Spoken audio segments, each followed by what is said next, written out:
Hi guys, I'm going to go over this projectile problem, and it's about a projectile going from one level to another level.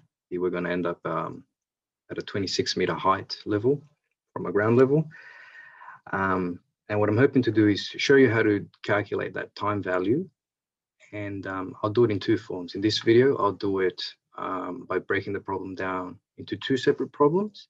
And in the next video, I'll do it using the quadratic equation. So in this method, we're going to break this problem down into two problems. So we're going to have the time it takes for that projectile to reach its apex height, its max height. And then we're going to get the time it takes for that projectile to fall onto that platform, the fall time of apex, right? The fall time is going to be given by this expression.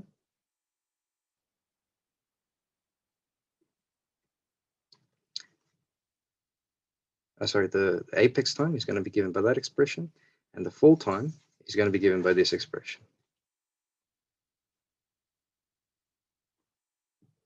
G. That's whatever it is. Okay, now remember, we're not considering full time, because full time would be the projectile moving that entire parabolic motion. And that's what we're not considering that. So that's why these problems tend to be a bit more difficult, because you're only considering a portion of that trajectory. Okay, next thing that we need to do is write our knowns.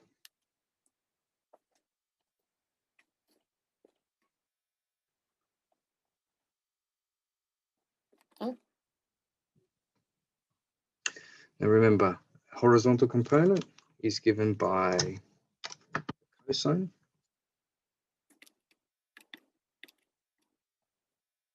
Remember that our velocity is 30 meters per second. Okay.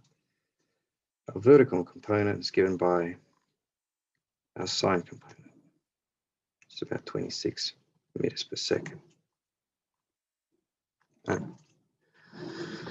Okay, so what I'm going to do first is I'm going to calculate the time it takes to get to this portion here, to that height, and then I'll calculate the time it takes for me to fall from that height down. Now remember, this height here is going to be the difference between the max height that it's reached and the height where it's expected to fall. So we have to calculate this apex height at some point. So the time to reach the apex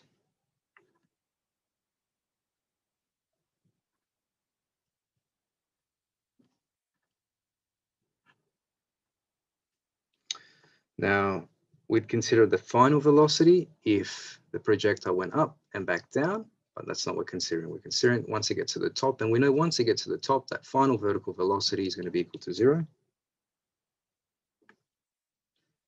0 minus 26.8, 2.65 seconds. Okay, while we're here, we might as well calculate that vertical displacement, what we're going to need on that vertical apex height.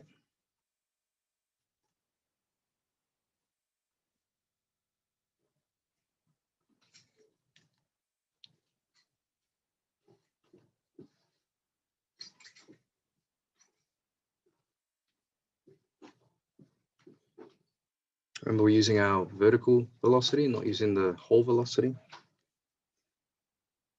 26, 2.65 minus half times 9.8 times 2.65 squared.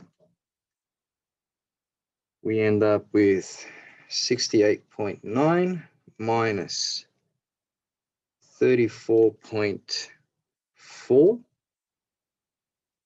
That's going to give us a vertical displacement of 8.49 meters. So that means it falls, sorry, 8.49 meters is not the answer there, sorry. It's not 8.49 meters, that is SY is equal to 34.5 meters. That makes more sense, sorry. So from the bottom all the way to its highest point, it's 34.5 meters. Now we have to calculate this distance of 4, right? This distance of 4. And we can do that by taking the difference of the apex height and the platform height. So let's do that. Okay. So delta S, or the difference in the height, is equal to the peak height, peak minus platform height. So that's going to be 34.5 minus 26. And now that is going to give us our value, which is 8.49 meters. All right, excellent. So we got our time value for the apex. Now we need to calculate this time value for that fall. So let's do that. Time for fall. Right. That's going to be given by this, which derived before. SY over 9.8. That's going to be the square root of 2 times 8.49 divided by 9.8. That's going to give us a value of 1.31 seconds. Now we can bring it all back and finish it off. So in order for us to calculate that total time, we need to add these two values together.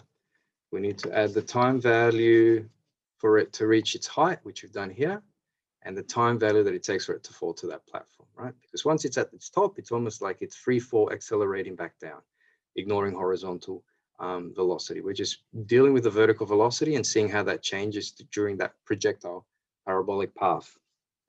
So let's do that. So time of flight to platform, that's going to be T total. It's going to be 2.65 plus 1.31, and that gives you 3.96 seconds. Okay. Now, once you got that time value, you can calculate that horizontal range using this, because remember Vx is constant. We know that we have the time value, we can solve for that because Vx is constant, right? Which happens to be 15. Okay, guys, so next video, I'm going to show you how to do this with the quadratic equation.